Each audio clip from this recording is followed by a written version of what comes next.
wanna play rough? Okay. Uno. Say hello to my little friend! So I recently played Resident Evil 7, and I have got to say that this game is one of the best horror games that I have ever played in my life. See, I love horror. Horror is probably one of my favorite genres of all time. There is so much to love about horror. See, the aspect of fear.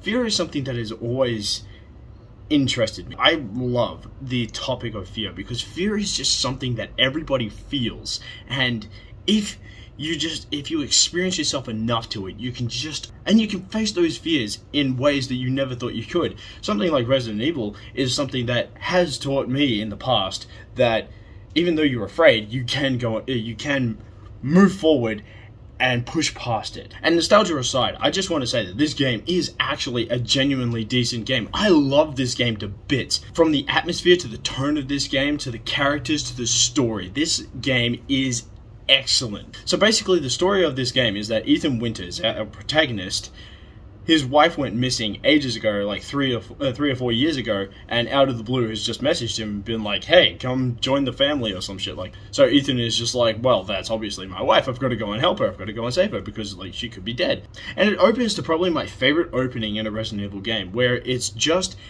Ethan getting out of a car and walking through this terrain. You're literally just walking through terrain, and you know something's off. It's a Resident Evil game. Of course it's off.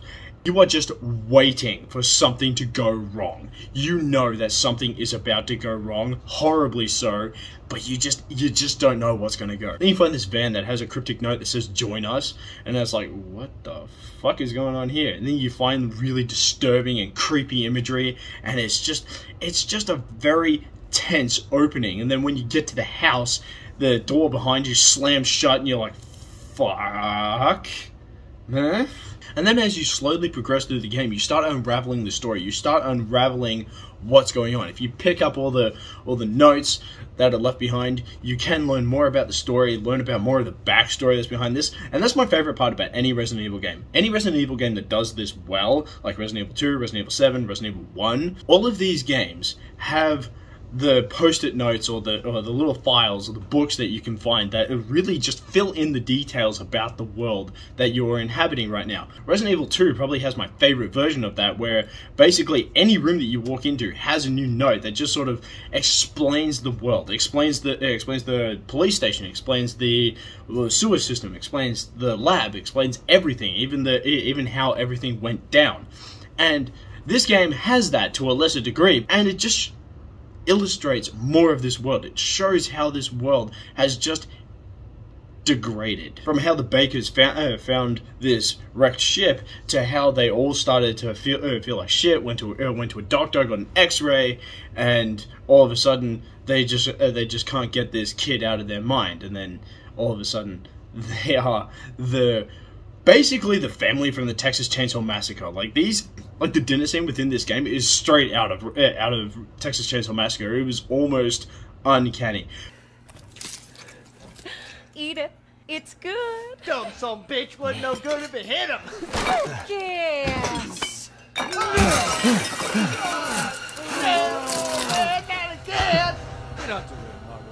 But the difference being is that this game puts you into the limelight. You are the one playing this game. You are the one playing this game, and that you are the one playing this game, and therefore you are the one who is sitting in that seat. The game is put in first person, and I think they do that to a really good standard.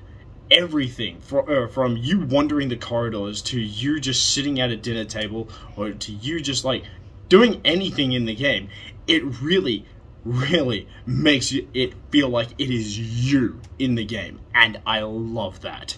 So it being a Resident Evil game, it really puts you in a survival horror type mode, because these games are meant to be survival horror, and that's what some of these games really get wrong. Like the Resident Evil 3 remake, Resident Evil 8 in my opinion, most of these games make it feel like it is an action-adventure game rather than a horror game, and in my opinion, that is to its detriment, because a lot of these games really thrive. Most of these games really thrive in the horror elements. It makes it so fascinating and fun to deal with. When you're in a game like this and you're walking through the corridor and you don't know what's about to happen behind a corner, like say like one of these molded creatures comes out of nowhere and just scares the living shit out of you, that in itself is one of the best elements of this game. But then there's the family, Jack Baker, Marguerite Baker, Lucas Baker, and Zoe. All of them really thrive to make this a terrifying and horrifying experience. First scene with the Bakers in the dinner scene, you know something is going to go horribly wrong. These people are messed in the head, and these people want you to be a part of this family. And you know, right to your core, that ain't gonna happen. You need to get the fuck out of here. And it being a Resident Evil game, it thrives in not only the horror, but also the aspect of searching. You look through all of these rooms trying to hide from the Bakers, and then also trying to find everything. Like, you're trying to find resources, you're trying to find weapons, you're trying to find health items, and all of that sort of stuff, while avoiding all the dangers that are coming after. Jack Baker is definitely my favorite character in this game. Jack Baker is the most intimidating presence, tyrant-type character that I personally love more than the Tyrant himself, especially in Resident Evil 2. I love Resident Evil 2 and I love the Tyrant, but in this game, Jack Baker is just so much more of an intimidating presence, and most of that is because in this game, the corridors are more narrow, so therefore you can't easily escape him, and Ethan is much more slower than, say, Claire Redfield or Leon Kennedy. Trying to evade and avoid him is mostly impossible. So if he corners you in a room, you're most likely going to take some damage and you're most likely going to get hit. And that to me is my favorite part about this game, is the fact that everything is just so narrow. If you try to escape something, it is more than likely that you're going to have to try and face it, or take the hit and run for it. But like I said, the character is extremely slow, so therefore dodging and evading and running is not exactly the most plausible option. Yeah, you can use some ammo, but it's probably the best to try and run as best as you can, especially against the Bakers in this game, because none of them will go down, especially Jack. There is a large section of this game where you are stuck in a house and you are trying to avoid Jack Baker, and most of the time, if you waste some ammo on him, he is most likely going to drop and then keep coming after you. Again, a lot like the Tyrant in Resident Evil 2, where if you waste the ammo on him, sure, he will drop, but he will still come after you, and he will most likely take some damage the next time he comes around. And if you waste all of your ammunition on him, good luck finishing the game. As you keep going through it, you really start to realize that not all is what it appears to be within this game. And this is where I think that it succeeds far better than its sequel in Resident Evil 8 Village, is the villains of this game. Not just Jack Baker, Marguerite Baker, and Lucas Baker, but Evelyn herself. Evelyn in this game, in my opinion, is way more of an interesting villain than Mother Miranda, I think her name was. And most of that is due to the fact that this entire story, everything about it, just goes to illustrate that these characters, everybody in this game is a victim. No one is a straight up antagonist. Even Evelyn, even though the game at a point really does try to illustrate the fact that she is the villain of the game, but I was more on Evelyn's side a lot of the times throughout the game, because I really sympathized with the character, because she was, it's not exactly explicit, or I didn't find the right notes that really illustrated this, but it kind of illustrated the fact that she was born, and then they took her, and then they did experiments on her, and she was just raised in a laboratory throughout her entire life. So therefore, she didn't have a childhood, so therefore she just craves having a family. And that is something that I sympathize with more than Mother Miranda wanting her child back. I don't give a fuck about that. Like, yeah, it's kind of sad that she lost her child, but I didn't really understand her motives, nor do I really care about it. But granted, I only played that game once, so...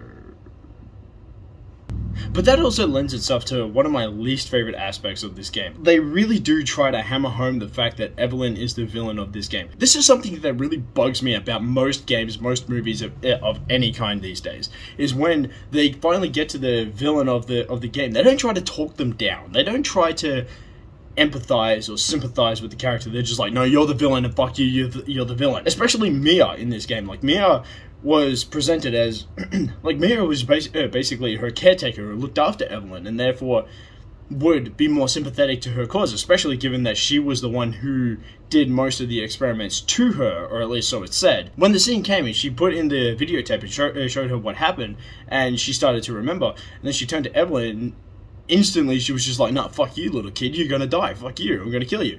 And then Evelyn was like, "Well, fuck you then." And that in itself was my least favorite part about this game, because I was like, that really lended itself to an olive branch for this kid. Yeah, this kid's done atrocious things. Yeah, this kid has done horrendous things to other people, but there was a real opportunity to extend an olive branch and be like, okay, we've done this to you, but you don't have to be like this. Like, you can be better than all of this.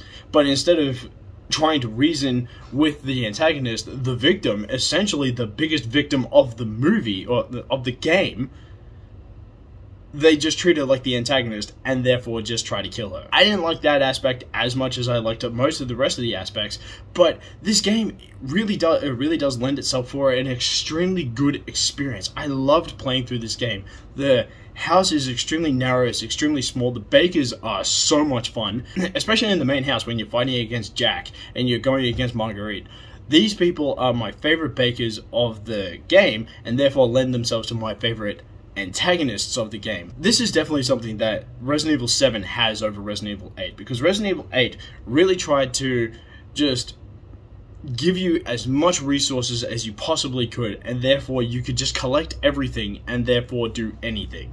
Whereas in this game, that's not the case. In this game, if you need an item, you have only a select number of inventory spots, so therefore you cannot put everything in there, and therefore you have to try and be strategic about everything that you grab. And this is something that pretty much every Resident Evil game that I've played has done extremely well, whereas Resident Evil 8 really took that back and therefore just didn't go through with it, because that was something that really bugged me in that game, where I could just pick up anything and then never have to deal with, like, putting anything down or sacrificing something in the moment to pick up what I need. Whereas this game, if I wanted to pick up some ammunition but I didn't have enough space, I'd have to either try and sacrifice something or leave it there to come back later to grab it. It really is just one of those games where you just have to choose your gameplay style. If you want to play really aggressive and fill your inventory up with weapons and ammunition, sure, you can do it, but you're more likely to clog up your inventory and therefore not have enough space to pick up things on the fly.